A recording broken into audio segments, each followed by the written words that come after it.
in this time of uncertainties, how can we set our goals? I'm sure this is an interesting topic to discuss, so it is with honor and pride to present to you our next speaker. He is taking up Bachelor of Arts in Political Science at Ateneo de Manila University.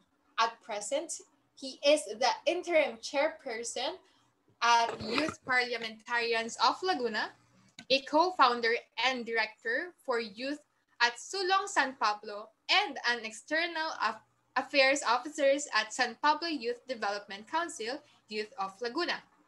Furthermore, he was awarded as one of the 2018 10 Outstanding San Pableños, and he was the 2017 Gawad Felicissimo T. San Luis para sa namumukod-tanging kabataan ng Laguna Most Outstanding Youth.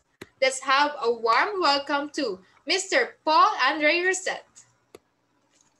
And thank you so much, Naya, for the introduction. And it is such an honor to speak virtually in front of mga future accountants, future leaders in the business and financial industry, and possibly mga future lawyers. Kasi nga sabi nila, hindi naman political science yung best pre-law course, kundi accountancy. Ayan. So let me share my screen.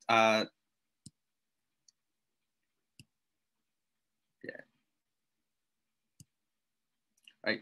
So my topic for today is kind of my favorite topic because I like doing this thing, no, yung pag-set ng mga goals or mga vision because parang imaginative person. I like putting myself or imagining myself into a particular goal or a particular feat or milestone.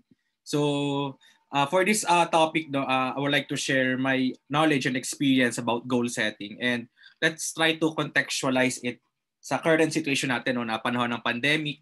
Lahat tayo nasa bahay. Most of our activities are online or virtual. So, yon. So for this talk, hopefully ma-reach natin yung objectives, no. So ito yung goal, no. Ito na example agad, no. So una, let's define goal setting, no. Ano ba yung tinatawag na goal setting, no? Pangalawa, equip the participants with the tools and methods necessary for goal setting. So mostly mga existing theories and methods, nasahaluan lang natin ng experience, no? Personal experience ko. Pangatlo, let's contextualize these methods to the current situation o sa panahon nga ng pandemya. Kasi most of these theories or methods are broad or in general manner. And lastly, enable the participants to set their own goals. No? So hopefully ma-achieve natin to, and yun, so sana may energy pa kayo, no, kasi I think kanina pa kayong umaga na may summit, no. So yun, let's start. So what is goal setting, no? So as defined, no, it is a process of deciding what you desire to accomplish or what you desire to achieve, and devising or planning to achieve these desired outputs and results. So emphasis on the word process, no, since goal setting is not a one-time big-time activity or a one-time big-time na let's say event, no. Hindi siya isang upuan lang, mag-isip ka lang ng goals mo, yun na yun. So it is a process. So some people take years or even yung iba nare-realize na lang nila yung goals nila or yung kanilang purpose during the adulthood, and it's okay, no, kasi yun nga, no, proseso siya. And hindi naman tayo nakikipagkarera. Wala namang karera sa buhay. Lahat tayo may kanya-kanya tayong timeline. So it's a process. And deciding. So ito rin yung panahon kung saan nag-iisip tayo, ano bang landas yung gusto nating tunguhin? Ano nga ba yung mga gusto nating marating? Ano nga ba yung gusto nating makuha o magawa? So sa dami ng aspects ng buhay, ang daming advocacies, ang daming fields and interests. So ito yung time na kailangan mong mamili o pumili ng kailangan mong tahakin na career, for example, or advocacy. Yan. And then, emphasis on the word desire to accomplish. So yun nga, no. So ito yung gusto mong marating, makuha o magawa, and devising a plan. So part of goal setting is not only deciding what you want or what you want to achieve, but of course, no, planning. yung pinaka-vital part ng goal setting, yung planning mismo. So paano mo ba ma-achieve itong gusto mong marating o magawa? So that's the whole component of goal setting. So this process, decision making, deciding what you want to accomplish, and devise a plan. So yun yung mga important aspects of goal setting. So with that aspect, let me introduce you to the Golden Circle of Simon Sinek. So meron bang familiar dito sa Golden Circle? Can I get a thumbs up from your chat or from your reaction button? Ayan. So yung Golden Circle originally, it is used for business models. It is used to define your unique selling proposition. So parang it is used by some business persons to define what sets their brand or product apart from their competitors. So what makes your product unique? Yan. Ito yung original purpose talaga ng Golden Circle.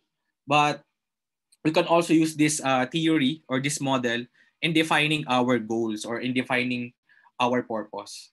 So lahat tayo, kayo pala, no, na mga ABM students or mga accountancy students, you share a common goal. So to be an accountant or to be part of the business sector or to be part of the financial sector. So halos pare-pareho. So ang tanong doon, kung pare-pareho nga kayo, what sets you apart from anyone?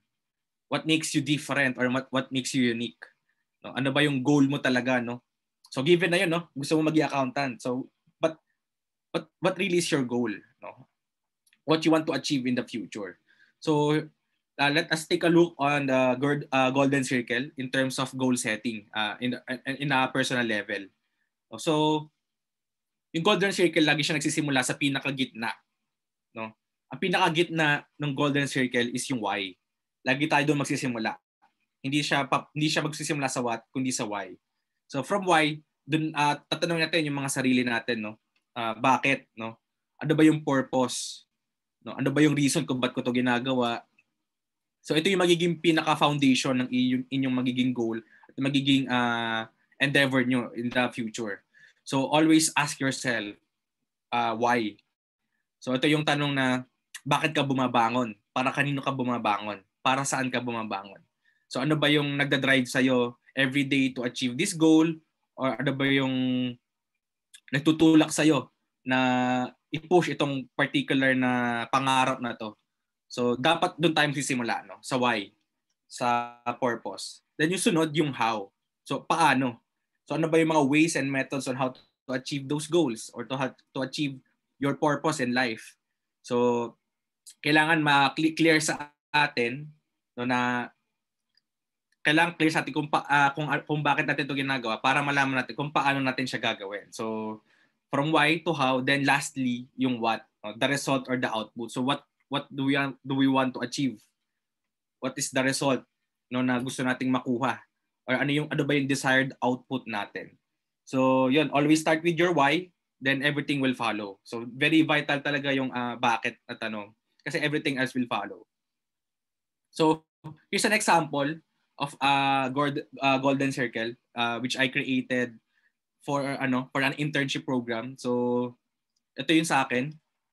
So always start your work with your why. So yung for me, ever since my dream or my goal is to be part of the public service, no, to make a change in our country, and to be more specific, no, with our goal. Kasi yung to make a change, to serve the people, very very vague, very ambiguous.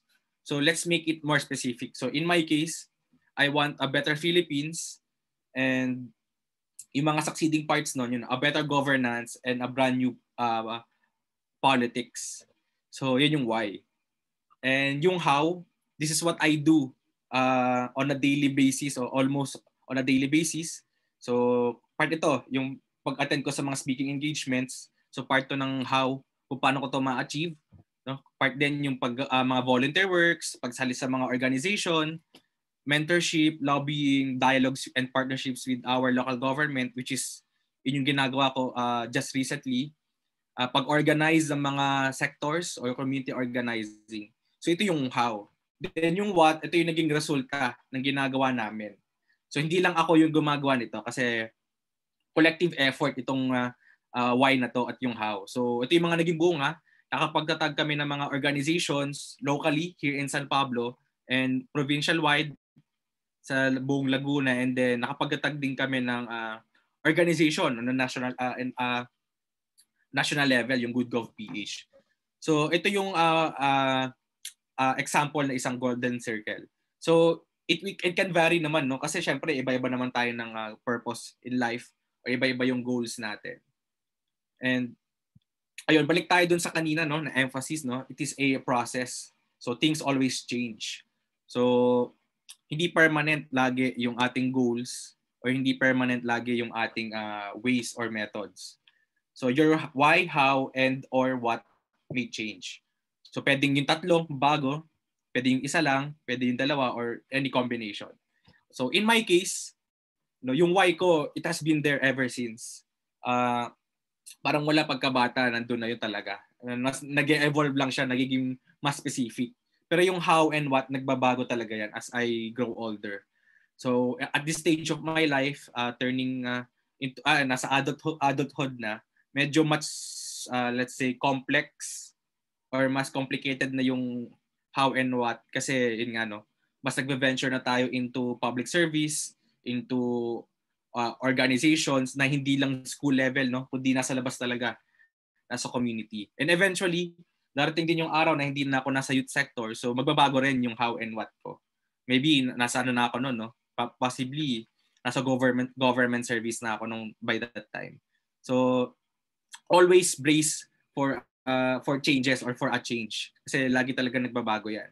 So with that, no, lagi ating titingnan, always check our goals every once in a while. So pwedeng regularly, no, pwedeng mo regularly, maganda nga nakasulat sa isang notebook or any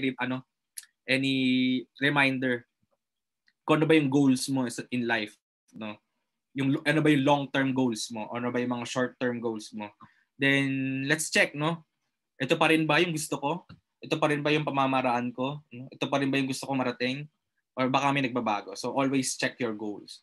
And then, yun, reflect and recalibrate. So reflect on your goals. So ito bang nagawa ko 2 years ago ay gusto ko pa rin ba hanggang ngayon? Kasi nangyayari yan eh. Minsan, you're so passionate about a particular field or a particular aspect, pero darating din yung araw na, o darating din yung time na minsan parang nagsasawa ka na o hindi ka na nagkakaroon ng growth into this particular venture or particular journey.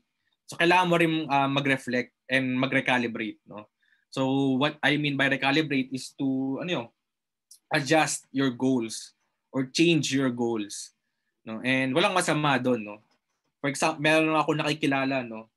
May mga friends ako na nasa 4th year na sila or 3rd year college, bigla silang lilipat ng course or bigla silang lilipat ng school because they realized na hindi na pa sila nagkakaroon ng growth, no? And hindi na pa sila iba na pala yung nagiging goal nila. So that's okay. It's part of the process of goal setting. Yan. So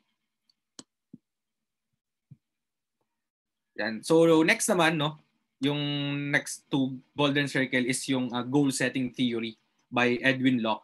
So isa siyang behavioral scientist. So according to him, no, kapag daw may goal ka or malinaw yung iyong gustong tunguhin o puntahan, gumaganda daw lalo yung iyong performance. So sabi dito, those who have specific and difficult goals perform better, no, hindi ko lang nalagay, perform better than those who have general and easy goals.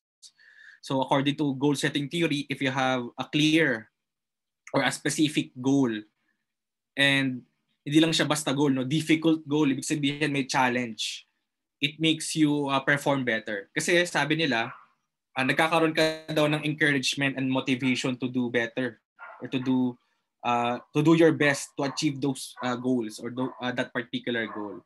So yun daw yung premise ng goal setting theory.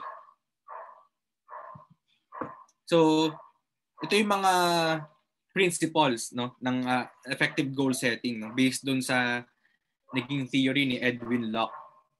So una, tulad na nabanggit ko kanina, yung clarity.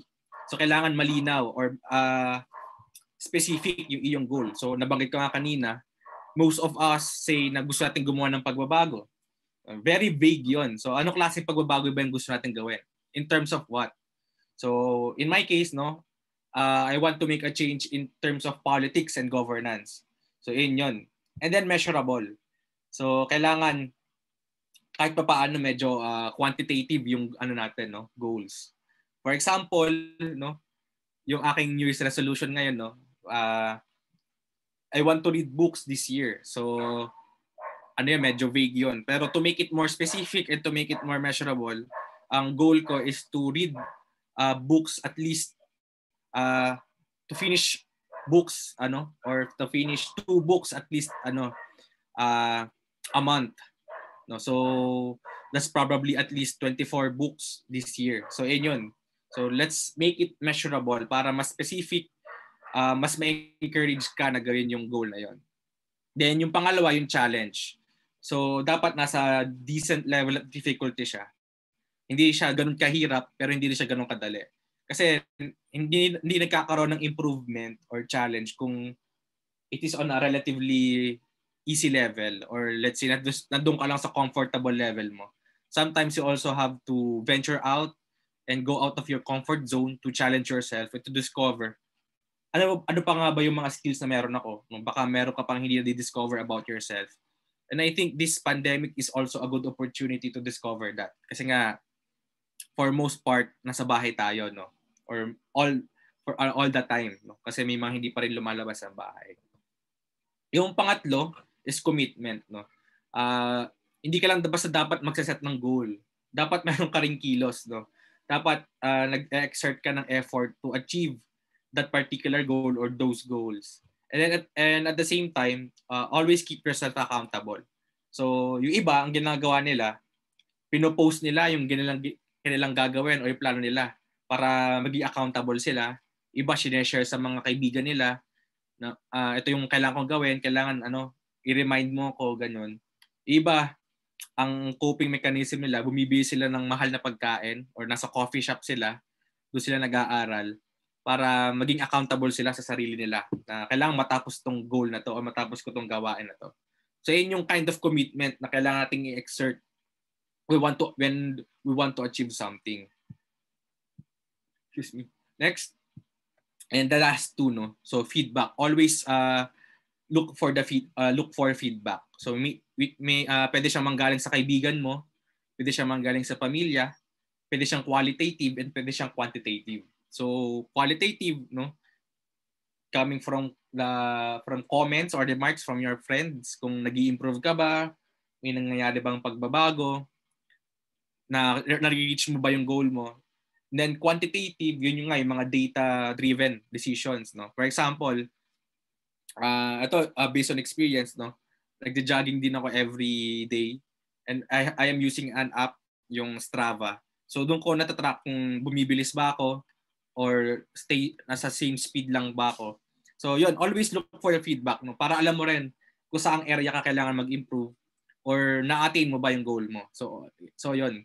And lastly, yung task complexity. So there are tasks na sobrang hirap talaga and it's part of life, and with that, no, always give yourself enough time. So it's okay to challenge yourself, but at the same time, do not be too harsh on yourself kasi nga may mga task talaga na kailangan ng sapat na oras o mahabang oras para magawa. And that's okay. Pero kung gusto mo talaga i-challenge yung iyong abilities, then why not? Pero yun nga, no, nasa panahon tayo ng pandemya, so kailangan natin mas pangalagaan pa yung mga sarili natin. And it's okay to, to step back for a while, which is yun nga, pupunta natin mamaya-maya lang. So ito na yung karugtong, no? So nabanggit na natin yung goal setting. Ano ba yung mga theories na pwede natin gamitin?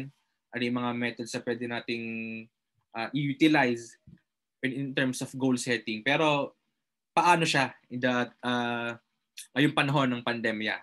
Lahat tayo nasa bahay, online class, and then lahat ng activities natin virtual. So tatlo lang talaga, apat actually, yung gusto kong iwan dito, no? Yung goal setting amidst the pandemic. So itong tatlong to is interrelated. Yung adapt, adjust, and postpone. So we have no choice but to adapt the current situation. No? Just like any other organization, like NFJPIA, no?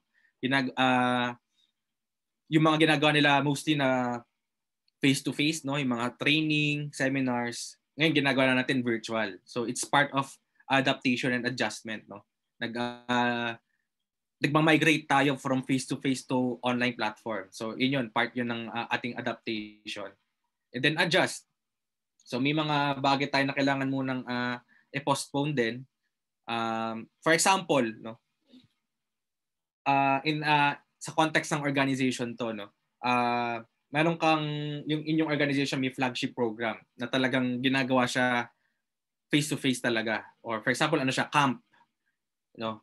Hindi mo siya pwedeng ipilit into a webinar or into a series of webinars kasi maaapektuhan yung quality at yung input ng activity. So, ang ginagawa ng ibang organization, nagpo-postpone sila ng activity o pinopostpone nila yung program na yun kahit yun yung flagship program nila.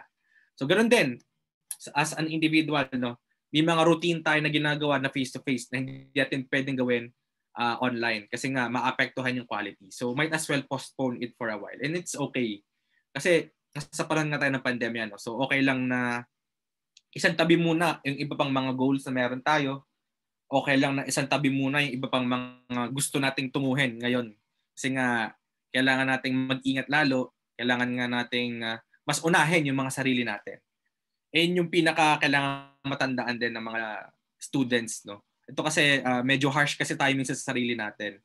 Na nasa panahon na nga tayo ng online class, lahat virtual, masyado pa tayong hard sa sarili natin. So, give ourselves some break, no, or some time to relax and to rest. Kasi nga pandemic, no, mataas yung level of anxiety and stress na dinudulot ito sa atin. So, sa pag-set ng goal natin, ng goals, no, okay lang na isipin mo rin muna yung sarili mo.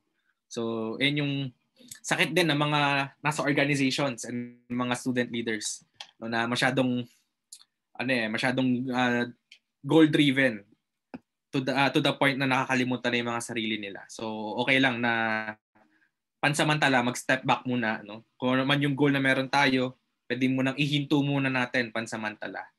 Yan. So yun yung part ng goal setting sa panahon ng pandemya. And lastly, no, yung pinaka-importanteng kailangan tandaan, no, is leave no one behind. Kasi hindi naman tayong lahat kaya mag-adapt and mag-adjust sa current situation. So, most probably may mga kaklase tayo or orgmates or friends na hindi kaya makipagsabayan sa online class, hindi kaya maka-participate sa mga ganitong activities kasi nga pwedeng wala silang gadget, wala silang wifi, wala silang internet connection or mahina yung internet connection nila. So, at this time of pandemic, always check on your friends, colleagues, and family. Tingnan natin kung okay pa ba sila, mataas ba yung level of stress nila, kailangan ba nila ng tulong, no? Kailangan ba nila ng kaagapay sa online class. So, sana ganyan ang gawin natin, no? Sa pag-set natin ng mga gusto nating tunguhin ngayong taon, ngayong 2021, wag din natin kalimutan yung iba. So, leave no one behind. Wala dapat naiiwan. And to end my presentation, no, ito yung mga mag-iiwan ako sa inyo ng mga important reminders about goal setting. So, una, things always change. Yun nga, nabanggit ko na to kanina, reflect and recalibrate. So, be flexible on your goals, no? Okay lang na mag-stick ka doon sa plano, pero at the same time, kailangan medyo flexible ka rin. So, you need to adapt din. Sunod, we all have our own timeline. So, work at your own pace and life is not a race. So, we tend to compare our timeline with others' timeline, no? We tend to compare our achievement to the achievement of the others. So, which is wrong. Okay lang na mag-idolize, no? To be inspired by the other people, but to the point na kailangan maabot mo yung narating niya o maabot mo yung timeline niya, which is yun yung mali. Kasi nga, you're not competing, no? Hindi naman competition tong buhay. No? work at your own pace, no? Ang kalaban mo dapat dito yung sarili mo. So you always beat yourself. Kung ano yung narating mo na, so doon ka magkukumpara, hindi sa iba. Ayan. And yun, goals can be short-term or long-term. Kasi minsan pag naririnig natin yung goal setting, parang pang long-term agad yung iniisip natin. Yung 1-year plan, 3-year plan, or 5-year plan. Pero pwede mo siyang magawa on a short-term basis. So pwedeng daily goals, weekly or monthly. Especially nasa online class tayo at wala tayong parang social barrier between home and work. Pag nasa bahay tayo, parang pag-agising, diretso trabaho agad. So dapat meron tayong goal na sineset sa sarili natin na for this day, ito yung kailangan kong ma-produce na output, pero kailangan ko rin magpahinga at the same time. So doon papasok talaga yung kahalagahan ng goal setting. And if I may suggest, you could use mga software sa inyong laptops or smartphones like Notion, Asana, Google Calendar, or yung mismong reminders sa inyong mga iPhones or smartphones para nakalista doon yung ano ba yung gusto nyong ma-achieve for this week. No, para kayo, motivated, encouraged, and at the same time, nakakapaglaan kayo ng time for rest. Kasi kailangan natin yan. And yun, enjoy the process. Kasi minsan lagi tayong eyes on the prize. Nakatutok lang tayo dun sa goal, dun sa mismong gusto nating marating. Not knowing na along the way, may natututunan pala tayo, may mga na-achieve din pala tayo, may mga nakikilala tayong bagong tao, may mga nagiging kaibigan tayo. So yun, enjoy the process. Huwag ka masyadong pakain dun sa sistema o dun sa proseso. No? Kasi nga, baka in the end, no, naabot mo nga yung goal mo pero ikaw mismo, drained ka na. So yun, enjoy the process. And lastly, ito yung, for me, it's my most important realization last year. Ito yung pinaka-importante kong na-realize nung panahon ng pandemya. So, aside from asking what you want to be, also ask yourself what kind of impact I want to make and on what ways can I contribute to the society. Kasi I admit before, although gusto ko na talaga maging public servant ever since, ang iniisip ko noon, gusto ko maging youngest ganito, by the age of ganito, gusto ko maging ganito, gusto ko mag-masters abroad. Lagi kong iniisip yung what I want to be. Which is, at some point, di naman siya masama kasi nga, wala namang masamang isipin din yung sarili mo. Pero as I've aged, I'm turning 22 this year, na-realize ko na hindi dapat ganun yung tanong. Kasi nga, life is short, hiram lang yung buhay na meron tayo. So, habang nabubuhay ka, ano yung gusto mong maiwan sa mundo? Ano ba yung gusto mong maiwan sa lipunan? At ano ba yung gusto mong maging ambag sa iyong community, sa iyong school, sa iyong family? So, yun. From asking yourself what I want to be, so also ask yourself what kind of impact I want to make. Ano bang gusto kong mangyaring pagbabago sa mundong ginagalawan ko? Paano pa ako makakaambag? So as for my part, before, ang inisip ko mag-masters abroad, mag-law school after, to be the youngest public servant in gantong field. Ngayon, ang iniisip ko, ilang projects yung pwede kong magawa for this year, ilang ordinances and resolutions yung pwede kong ma-lobby this year sa aming sangguniang panglungsod. Ilang tao ba yung pwede kong ma-inspire every month. So yun, measurable goals yun. So actually, di ko pa siya naiisip kung ilan. Wala pa ako ng number. Pero yun, eventually darating din tayo doon. So it's a process. So yun, hopefully, ganito rin yung maging mindset natin na habang nagsaset tayo ng goals for ourselves, let's not forget to set goals for our community, for our family, and for our society. So with that, thank you so much for listening, and hopefully may na-impart na ko sa inyong knowledge, and hopefully ma-equip kayo ng mga right tools and knowledge to set your own goals. Pero don't be hard on yourself. Hindi naman to pagkakinig sa akin, alam nyo na agad kung anong goal nyo. So it will take months or years. Ang mahalaga dito, always ask yourself why, and always ask yourself how can I do it. So yun lang, maraming salamat.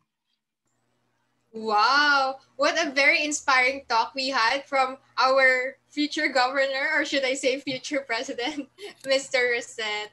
So I totally agree with you. You need to first ask yourself, what do I want in life? Because after evaluating what you want in life, you can form your goals in life. And setting goals is important because we may keep track of our progress. But along the process, kagaya nga ng sinabi ni Mr. Paul, enjoy it. So keep things balanced between personal and academics life and organization life. So thank you so much for that, Mr. Reset. How about you, partner?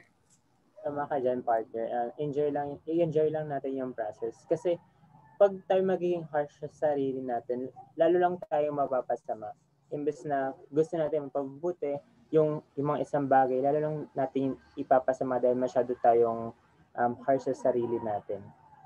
Yung pati share ko lang din yung sa isang kamusta lang sa ating mga kaibigan, sobrang laking tulong na nun sa kanila. Yung hi, kamusta ka na? Anong ginagawa mo? Ganun. Yung simpleng usapan lang, nakakapag boost yun ng confidence ng bawat isa.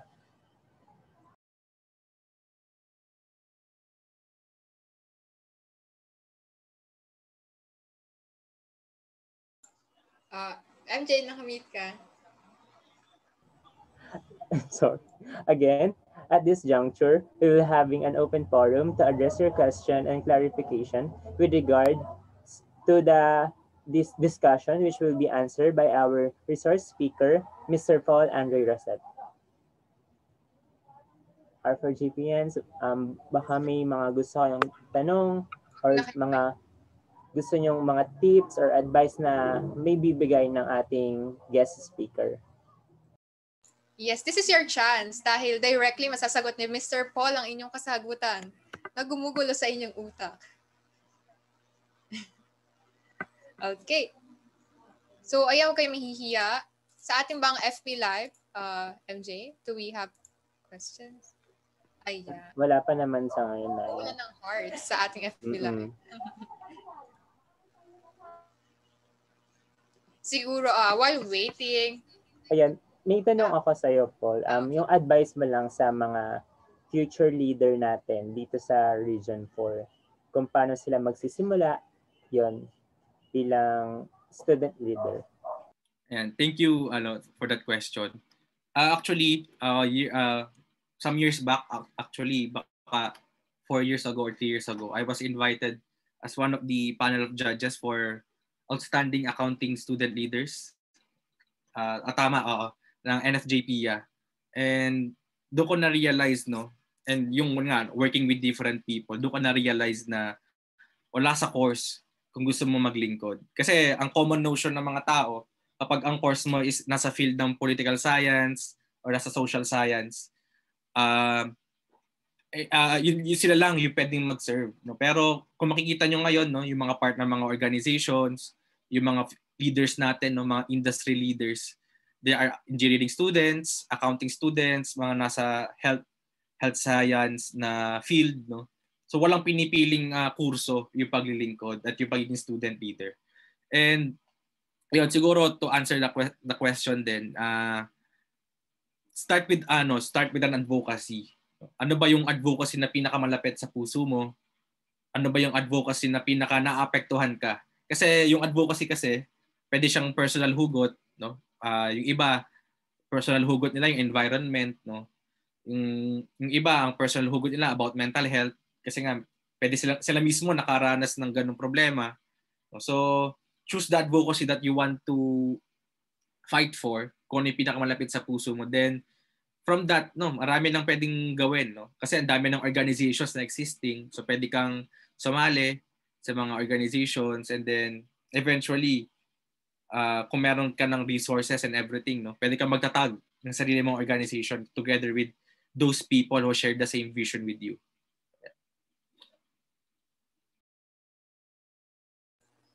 Thank you for that, Mr. Paul. So, speaking of advocacy, baka mamaya curious din sila. Ikaw ba, Mr. Roset, what is your main advocacy? Though alam ko naman ang napakadami mong advocacies in life, but what's your main advocacy?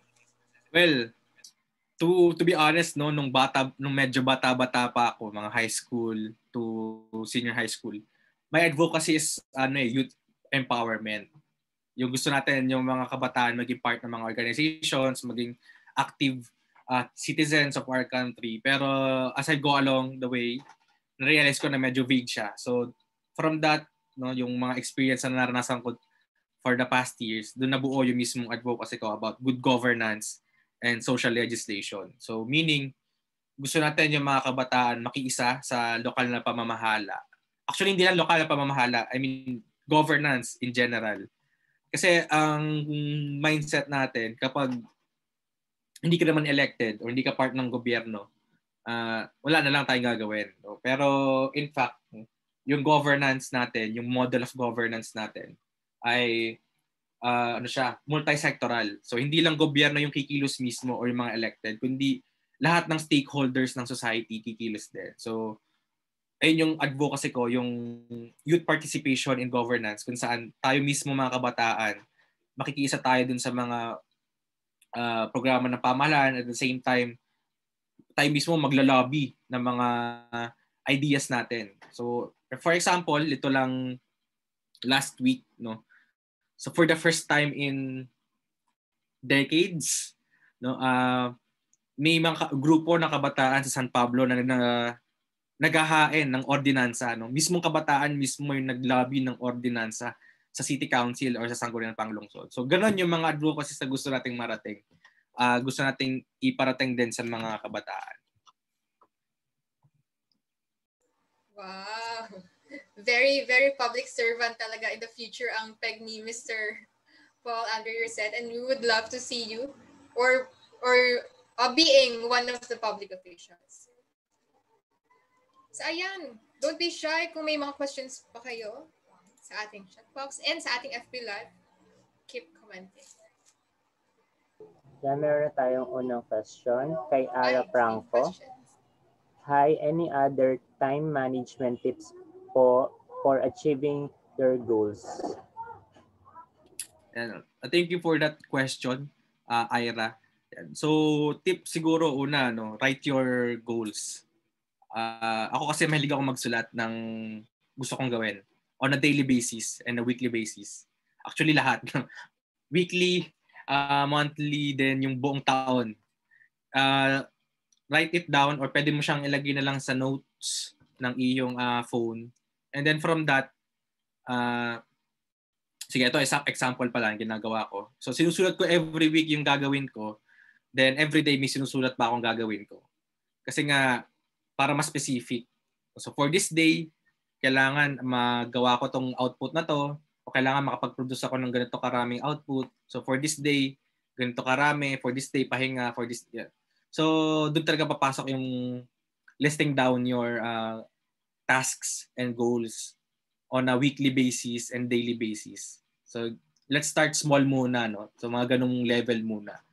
And then eventually yun, magba-branch out din naman yan into bigger scale. And yun nga, nabanggit ko rin kanina, yung paggamit natin ng mga bagong apps ngayon. No? Ang daming available na apps ngayon sa Play Store or sa App Store. Personally, I use Notion kasi libre galing school. No? Nasa Notion, naka-plot lahat ng gagawin ko for this month or for this week. Anong subject or anong klaseng gawain ba yon? Anong time, anong day.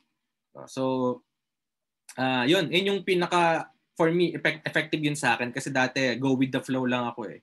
So, ang tendency, kagulo, very stressful, and nagka-cramming ako, nagpo-procrastinate.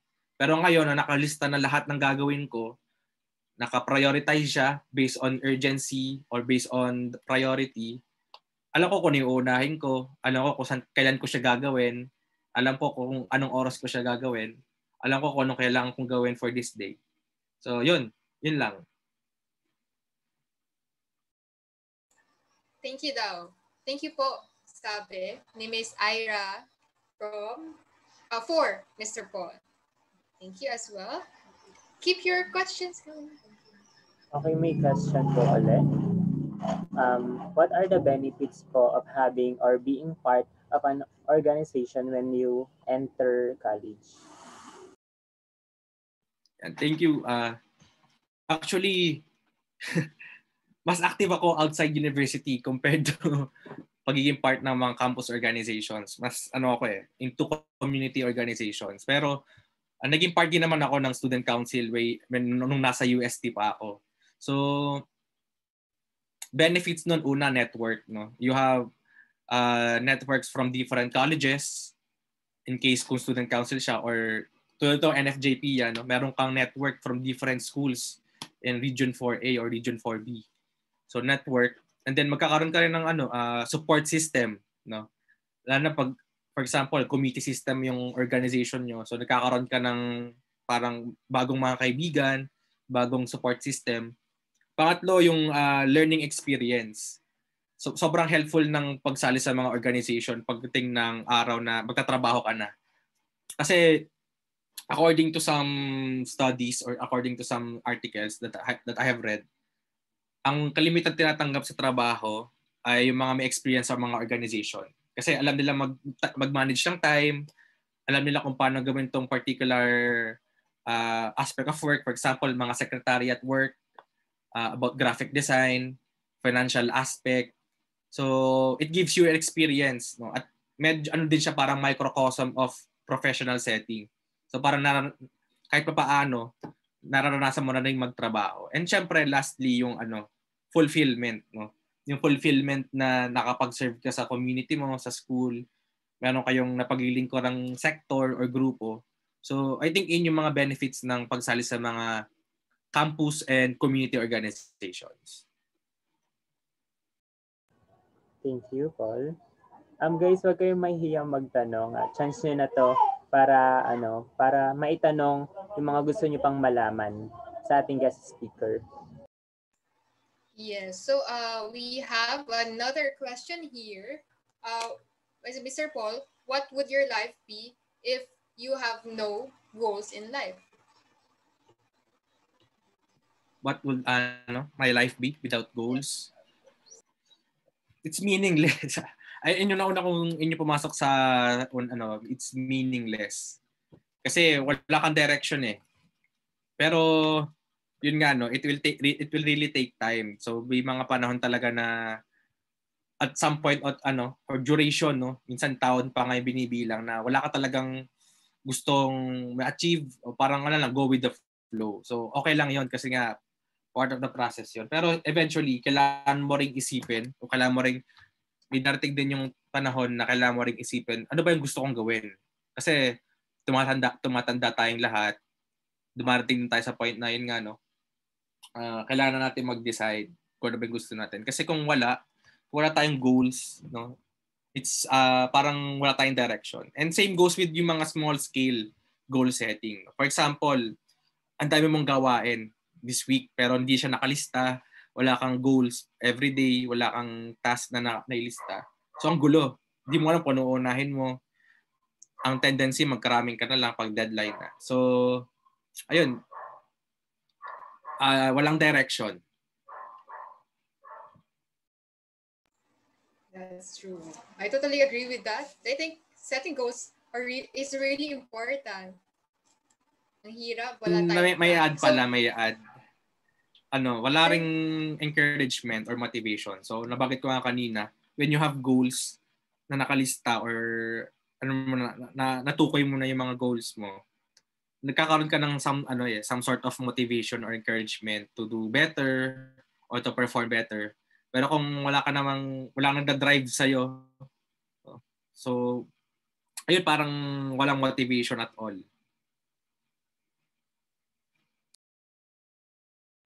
Thank you for that. So, okay. So we also have another question. How do you deal emotionally if the goals that you've set are not accomplished? Paano daw ba nila prepare yung emotional state nila? Well, it's okay to be it's okay not to be okay in the first place, no? So okay lang na syempre malungkot ka, ma-frustrate, and yun, ma-down because you did not achieve a particular goal, and that's okay. Pero syempre kailangan mo rin mag-bounce back, no? So eventually after some time na nag-heal ka, no, or after some time na nag-grieve ka about that particular event, eventually kailangan mo ring bumangon ulit. And then set another goal. So yun nga, no, yun about ko kanina, reflect and recalibrate. So after a failure, reflect, yun bang failure na yun ay failure lang ba talaga yun? O baka naman may learning experience from that.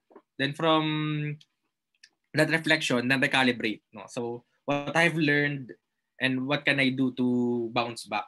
So how can I apply this learning or new knowledge that I have from that failure? So yun.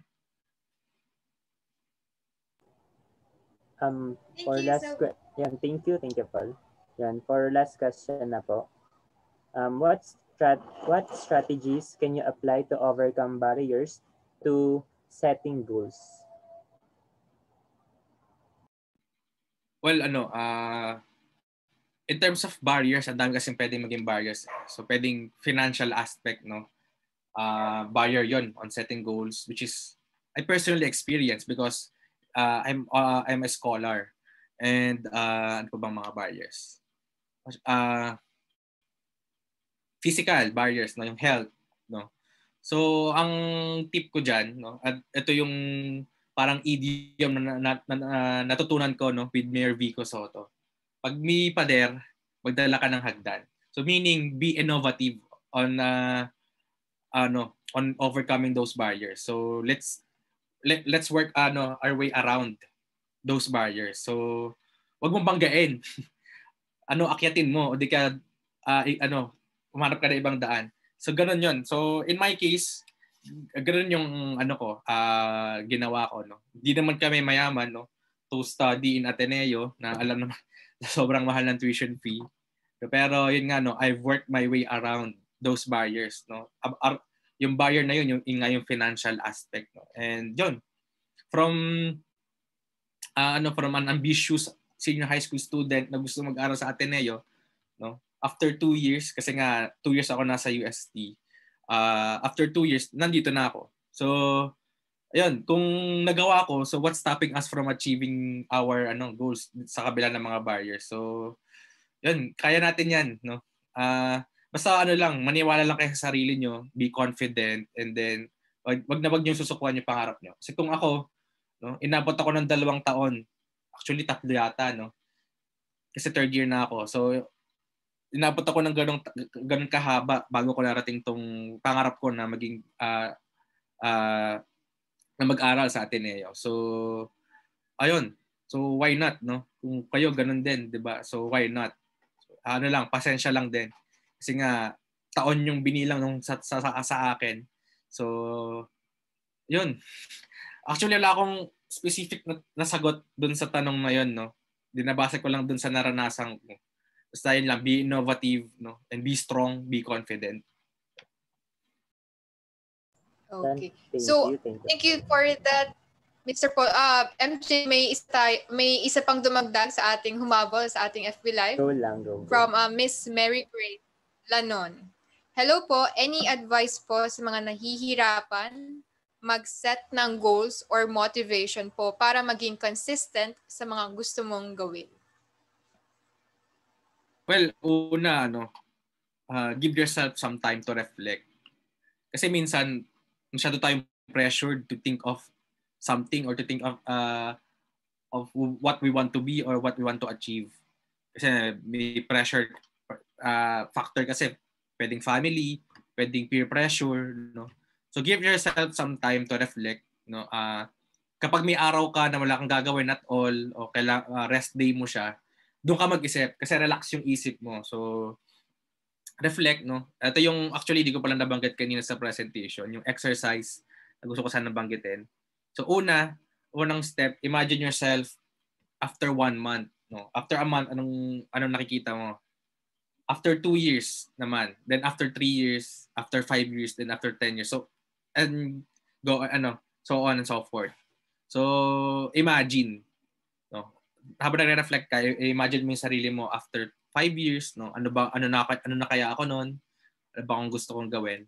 So ganoon lang. And kung di mo pa rin mahanap yung sagot, okay lang 'yon. Kasi marami pang time.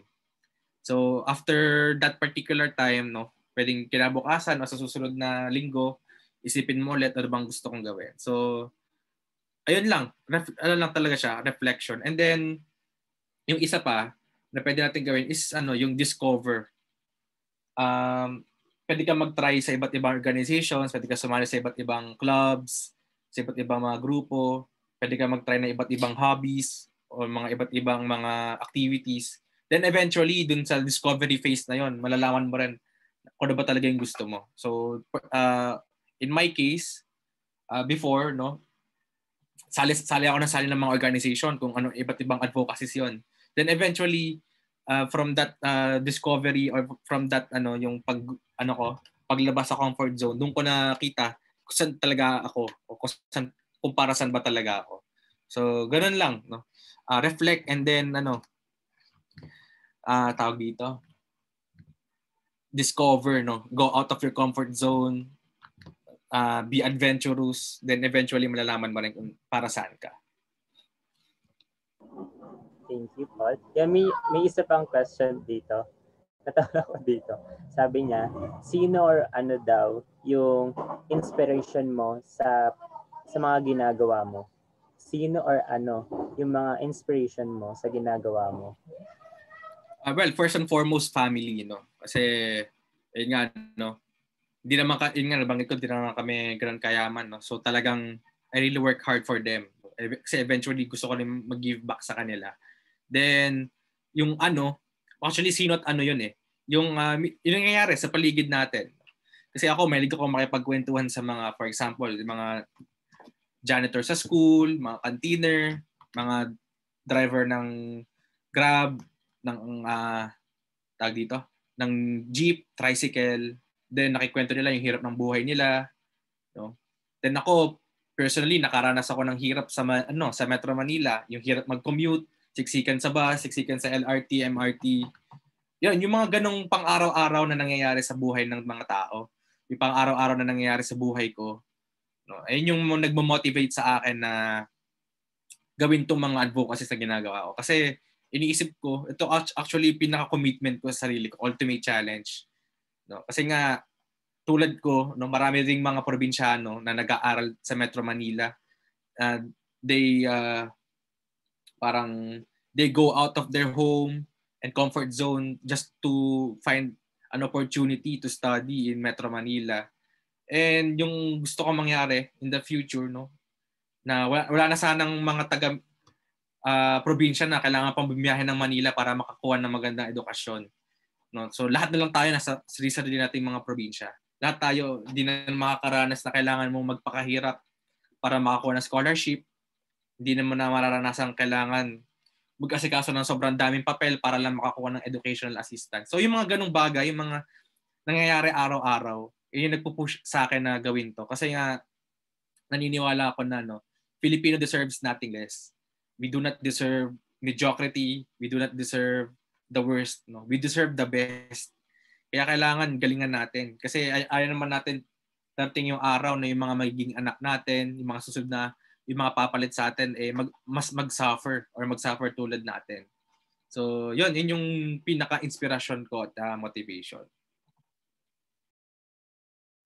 Wow, thank you so much, Mr. Paul. So, last na lang, baka mamaya may magpahabol sa kanila ng questions. Where can they contact you if ever may queries pa sila? Would you mind if you plug your social media account? Ayan. Wait. Yung email ko, type ko na lang din dito, You can reach me through my email at type ko na lang. Ayan. So, paul.roset@obf.ateneo.edu, or you could also reach me through my Facebook account or LinkedIn at Paul Andrei Roset, yung name ko. And then yung Twitter account ko ay at Paul Andrei Roset. Ayan. Yan, so kung may tanong kayo or anything, you can send me an email through my paul.roset@obf.ateneo.edu, or through Facebook or LinkedIn at Paul Andrei Roset, and then yung Twitter ko is at Paul Andrei Roset. Okay, thank you so much, Mr. Paul Roset. So now, I'll be reading the Certificate of Appreciation for our speaker.